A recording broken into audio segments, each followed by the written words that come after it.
Welcome to But Frankly Pierce News. I'm Arthur Fairview. Here's what we're facing. As we previously reported, on August 1st... Hey, what's this we stuff?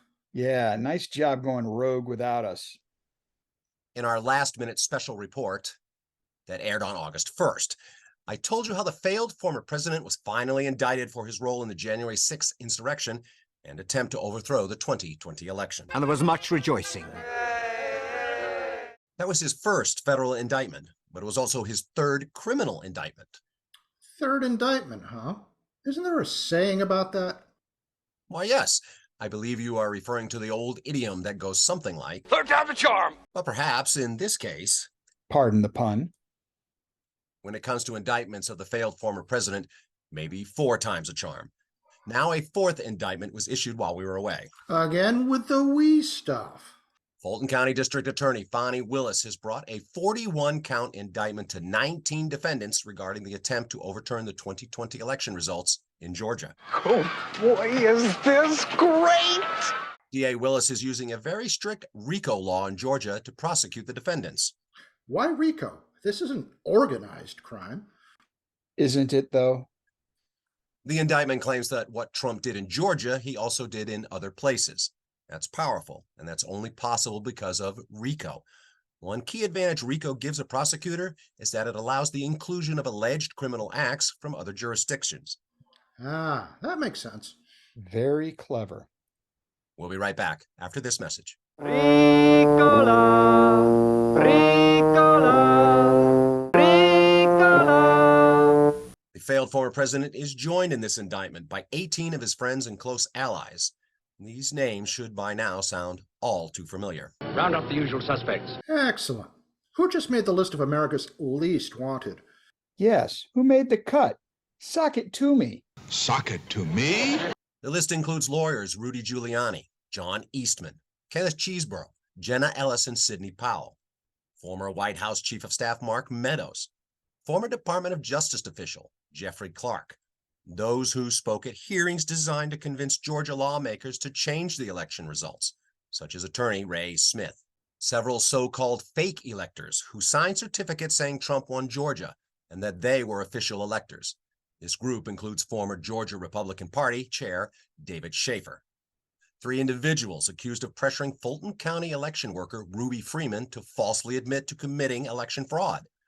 Among them is Trevian Cootie, a Chicago-based publicist who has worked for R. Kelly, and Ye, the rapper formerly known as Kanye West. Is that it? But you wanted more?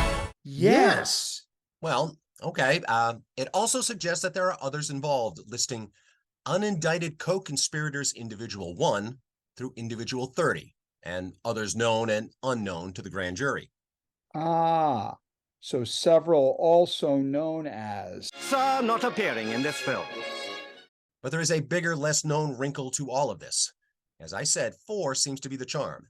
In about 4.5 months, the failed former president has been charged in 4 criminal cases. In New York, he faces 34 felony counts in connection with hush money payments to a porn star. In Florida, he faces 40 felony counts for hoarding classified documents and impeding efforts to retrieve them. In Washington, D.C., he faces 4 felony counts for his efforts to overturn the 2020 election. And in Georgia, he faces 13 felony counts for his election interference in that state.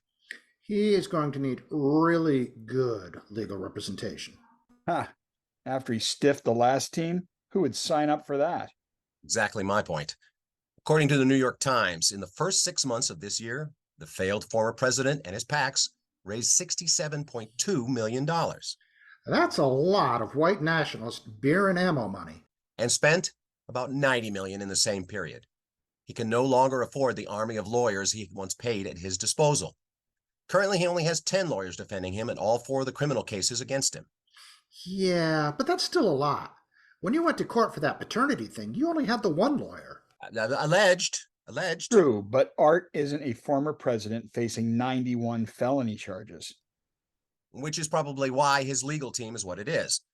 He doesn't have the money, especially when you consider co-defendants he is paying legal fees for, like his valet, Walt Nauta, and property manager, Carlos de Oliveira, for example. Now, add all the co-defendants in the Fulton County indictment, it is possible that he won't be able to cover legal fees for all of those people. In fact, one of his former lawyers turned a co-defendant, Jenna Ellis, started her own legal defense fund on a Christian crowdfunding website called Give, Send, Go. There you can give money or send prayers. Well, you can wish in one hand and crap in the other and see which gets filled first. So it sounds like he is, at the very least, not footing the bill for Jenna Ellis. So it begs the question, out of the other 18 co-defendants, who else is on their own? The failed former president has previously controlled witness testimony by paying for their representation, thus crafting the witness's response, or selective amnesia. We learned much about this during Cassidy Hutchinson's testimony to the Select Committee. This excerpt was from a closed-door session, so we just have the transcript from MSNBC's Lawrence O'Donnell. On Monday, February 7th, 2022, I received a call in the afternoon from Stefan Pasantino. I had never worked with Stefan. We never really overlapped, and I had never really heard of him. I also know that he worked on the campaign for a bit, though. He had called to let me know that he was my attorney. And it was a brief call. I let him know that, and I was like, I probably should sign an engagement letter. And he said, no, we're not doing that. Don't worry. We have you taken care of. And I said, remember asking him, I don't have to sign an engagement letter. I had never had to retain an attorney before, but I do know enough to know that you should be signing an engagement letter. So then I had asked him, all right, well, that's perfectly fine. Would you mind telling me where the funding for this is coming from? I want to thank them. I want to thank whoever it is, because I'm just kind of like figuring things out. And he said, if you want to know at the end, we'll let you know. But we're not telling people where the funding is coming from right now. Don't worry. We're taking care of you. Like, you're never going to get a bill for this. So if that's what you're worried about, I was like, okay, that's what I was worried about. Wasn't the only thing I was worried about. Stefan never told me to lie.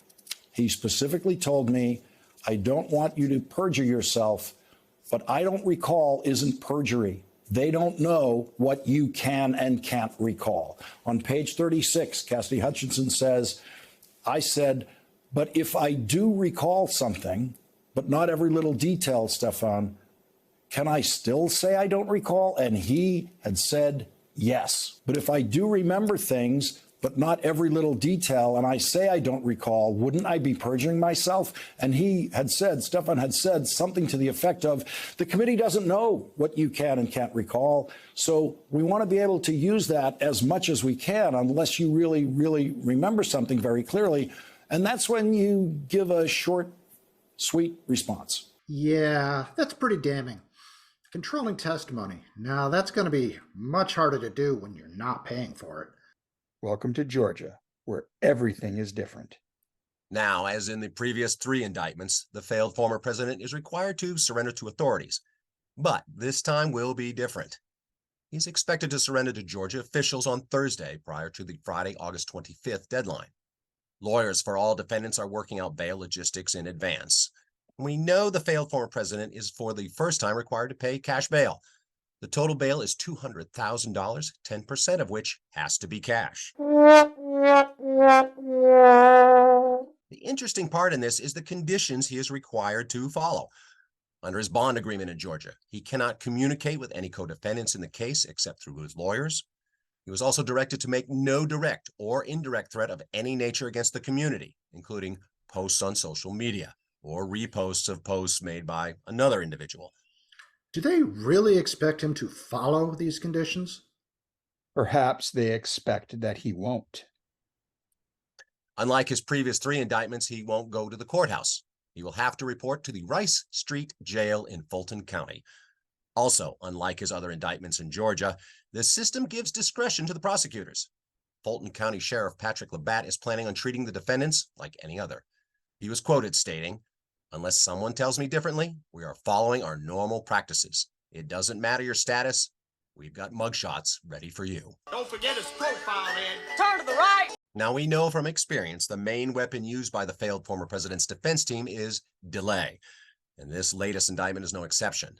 Georgia prosecutors asked for a trial date of March 4th, 2024. Wait, what did you say? This date is partially due to the trial dates already slated for the failed former president, which will keep him in the courtroom for most of the first 6 months of 2024.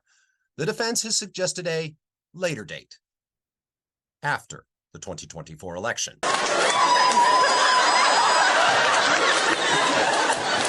If that happens, and if he wins the nomination, and if he wins the election, he can then dismantle the Justice Department and get rid of the case as well as pardon himself. This is a line in the sand, and he knows it. In the end, the failed former president realizes that he either goes to the White House or the big house. I'm in jail now. I'm in jail. I'm in jail. I'm in jail. I like it here. It's nice. I like it. And now we explore the world of the unlikely and bizarre with The Deuce You Say. This time we go off-world into Space, the final frontier. the James Webb Space Telescope recently captured a stunning new image of what scientists call a pair of actively forming stars. But eagle-eyed viewers were quick to seize on an even tinier and to some more intriguing detail. Hey, wait a minute. What's that down towards the bottom there? Could that be a computer? Magnify. Yes, at the very bottom of the frame, many have discovered an orange formation in the unmistakable shape of a question mark, tail and all. The photo shows a tightly bound pair of young stars known as Herbig-Haro 4647, surrounded by a disk of gas and dust and dotted by distant galaxies and stars in the background. Scientists say the punctuation-shaped object appears to be two or more galaxies merging, the intense process through which galaxies collide. The phenomenon is not uncommon. Our own Milky Way is the byproduct of one such merger. According to the European Space Agency, it looks like a group or a chance alignment of 2 or 3 galaxies. The upper part of the question mark looks like a distorted spiral galaxy, maybe merging with a second galaxy. Or it could be a message from space. Clearly, they have been watching us for the past 10 years, and this is their response. Incoming transmission. Hailing frequencies open, sir. And if that wasn't bizarre enough, a large ice chunk fell from the sky and hit a house in Shirley, Massachusetts, damaging the roof of the home. Surely you couldn't. It is believed the ice fell off an airplane traveling to Boston Logan International Airport. No one was hurt when the ice chunk, which was estimated to be 15 to 20 pounds, hit the roof on Sunday night. Now that is some serious hail. The homeowner said, "We heard an explosion, basically, the loudest pop, bang I've ever heard. Then they heard debris rolling down the roof onto a lower roof. Initially, they thought the house was struck by lightning. The couple ran around the house to see what happened, and they found a giant partial block of ice on the back step and debris scattered around the backyard and on the roof. Initially, no damage was seen, but when checking in the attic, they spotted a hole in the roof. The impact put a hole in the roof about 18 inches to 2 feet, but the damage to the inside was bigger. The homeowners collected about 10 pounds of ice in bags, with more scattered about. Federal Aviation Administration is now investigating. Arms away! It has been 127 days since the failed former president was first indicted, and now with 3 additional indictments, 4 times a charm. Will justice prevail? Is everyone treated equally under the law? Watch this space.